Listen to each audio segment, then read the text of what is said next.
بسم الله الرحمن الرحیم. ګرانو کتونکو السلام علیکم. امید لرم چې ټول به روغ جوړ یاست. ګرانو کتونکو نن زمونږه په مایکروسافټ ورډ پروګرام کې نوی مینو سٹارټ کیږي میلینګز.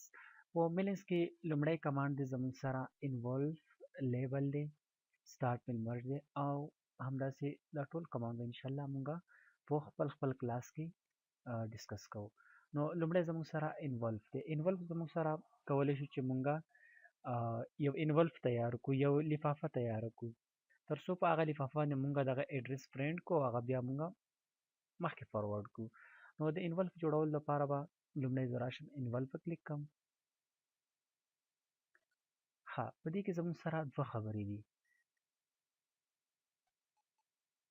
ډیلیوري ایډرس دا کوم لیټر چې دی دا چاته ډیلیور کول غواړي د هغې کس ایډرس به دلته تاسو ولیکئ.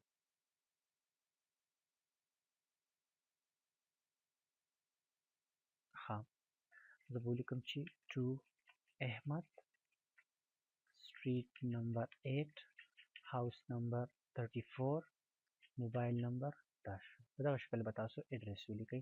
ریټرن ایډرس د واپسې خپل معلومات پې واچو. فار ایگزامپل دا کس دې کس ته میلاو شو واپس تا ته جواب درکوي، نو په کوم ایډرس باندې تا ته جواب درکړي، او یا که فار ایگزامپل دا کس ټو احمد ته میلاو نشي په کوم ایډرس بیرته واپس تا ته ریټرن شي.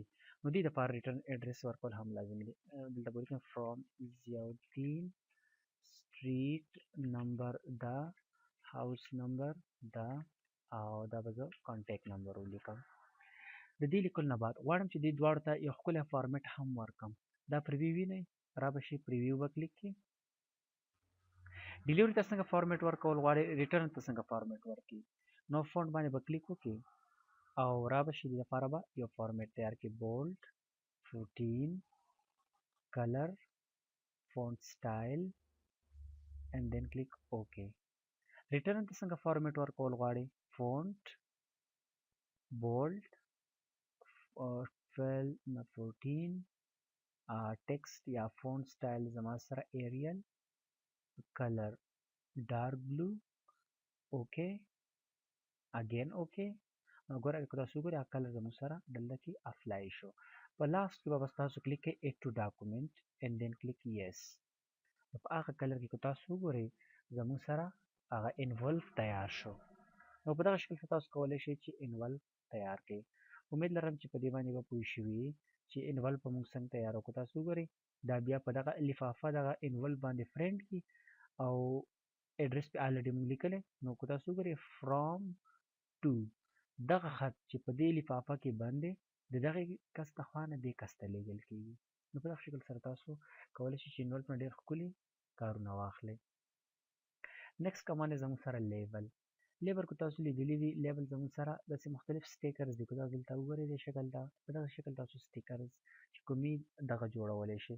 کوم الیکشن انتخاباتو وخت کې چې کوم دغه سټیکر استعمالیږي مختلف سریش لري.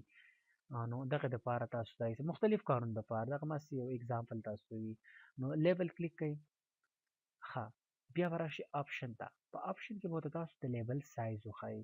که تاسو لیبل وینډو ته راشئ دا د مایکروسافټ هغه مختلف ټایپس دي لیبلز انفارمیشن دي او دې کې ډېر زیات دي. تقریبا که تاسو وګورئ 20 پلس پکې دي. نو ټول د خپل سایز او هغې ریلیټډ چې څه پروډکټ نمبرز دي هغه تاسو سره راخلي. فار ایگزامپل زه به راشم د مایکروسافټ او په دې کې به یو سایز زه خوښ کړمه.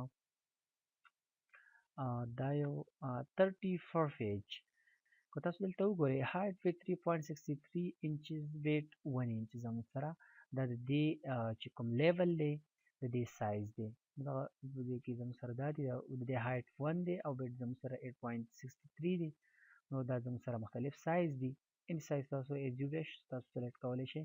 دا به اوکې کوئ. د اوکې نه بعد به راشئ تاسو په خپل لیبل کې څه شی انسرټ کول غواړئ. مثال زه به ولیکم هیم سکیل scale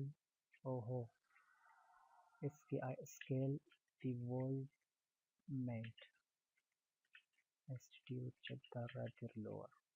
اوس غواړم چې دې هم یو ښایسته فارمیټ ورکړم. دا به زه سلیکټ کړم and then رایټ کلیک فونټ. فونټ کې به ورته لومړی راشي بولډ سایز ته ټریل کړم. then لیکلو سټایل به ورته وښایي دینه بعد به لیکلو ته څنګه رنګ ورکول غواړئ هغه به انتخاب کړئ and okay and last به کلیک کړئ نیو ډاکومنټ. که تاسو وګورئ په هغه شکل کې لیبل زموږ سره تیار شو. دا زموږ سره په میلینګ مینو کې د کریټ کارت په دا شکل تاسو انولف لیبل جوړولی شي. انشاءالله نیکست کلاس زموږ سٹارټ میل مرجع په دې کې به انشاءالله موږ هم داسې طریقو سره داسې کمانډ سره مخ کېږو چې تاسو ته به یو ډېر زیات عجیب ښکاري او دا دی چې ډېر زیات یوزفول دي، استعمال یې ډېر زیات لري. انشاءالله په نوي لیکچر کې به زموږ سره بیا ملاقات کړي. درنه اجازت غواړو. د الله په امان.